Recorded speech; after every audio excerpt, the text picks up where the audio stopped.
Let's talk about Matthew chapter 25.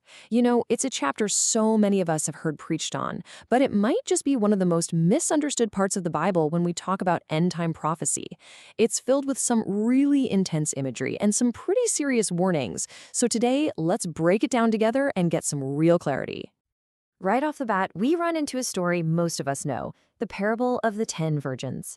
It's usually taught as a lesson on being personally ready for Jesus to come back.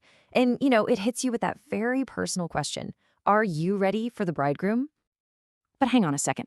What if we've been looking at this whole parable from the wrong angle?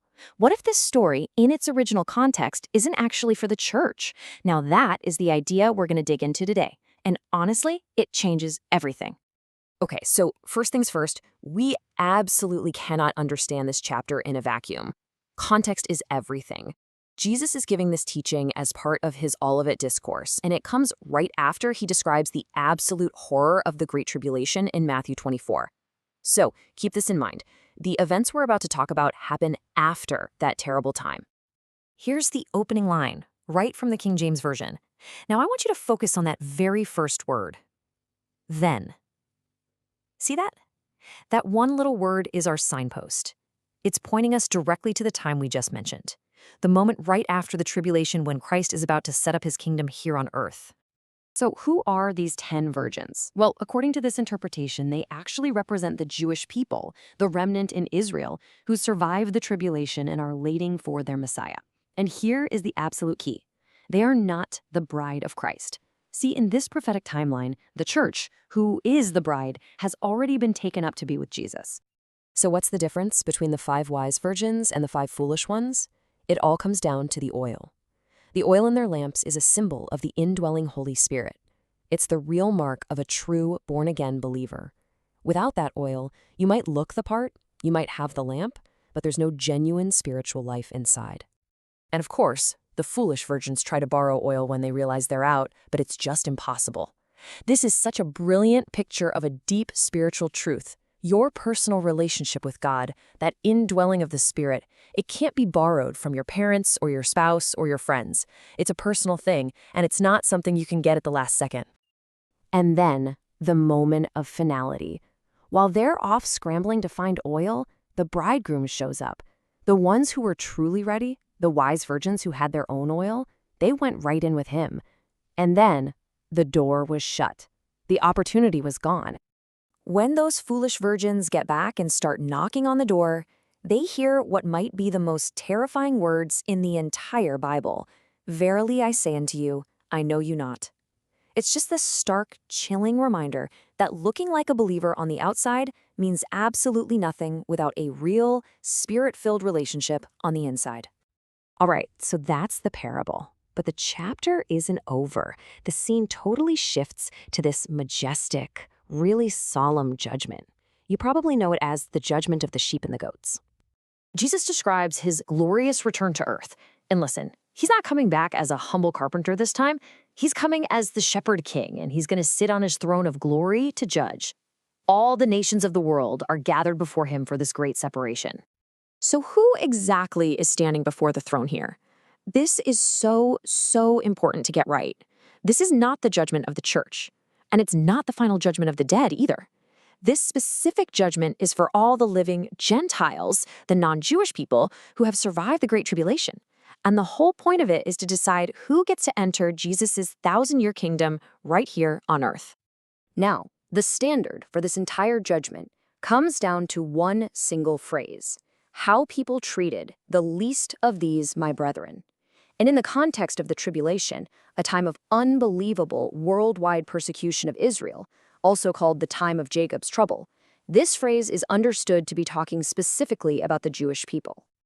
And this table just lays it all out so clearly. The sheep are the righteous Gentiles. Their genuine faith was proven by how they acted. They helped the persecuted Jewish people during that horrible time. Their reward, they get to inherit the kingdom. The goats, on the other hand, are the unrighteous Gentiles, who either joined in the persecution or just stood by and did nothing to help.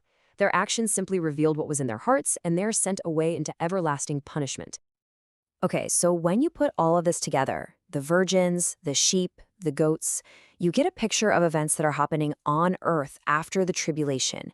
And this really forces us to clear up a massive point of confusion for a lot of people, the huge difference between the rapture and the second coming. Let's just walk through the timeline. First, the rapture happens. That's when the church is caught up to meet Jesus in the air. This happens before the 7-year tribulation begins on earth. Then, after that tribulation period is over, Jesus returns to the earth. That's the second coming, and he brings his church with him to judge the nations and set up his 1,000-year kingdom.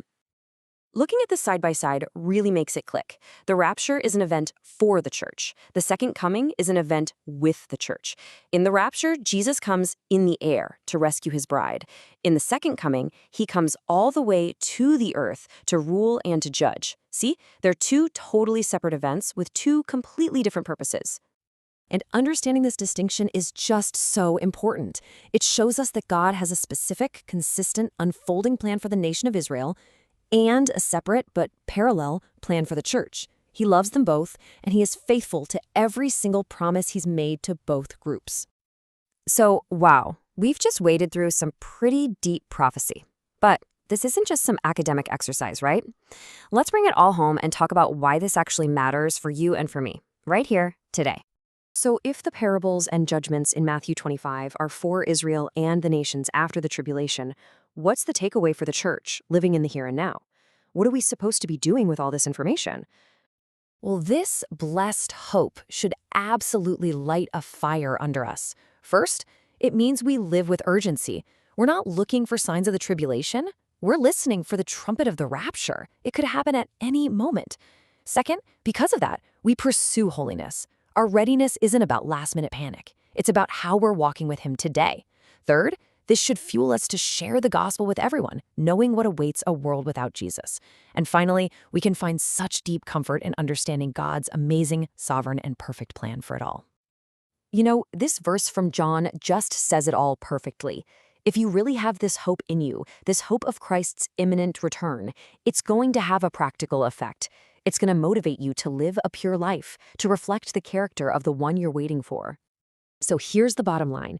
For us, for believers in the church age, Matthew 25 isn't some terrifying roadmap of what we have to suffer through. No, instead, it's a powerful confirmation of our rescue.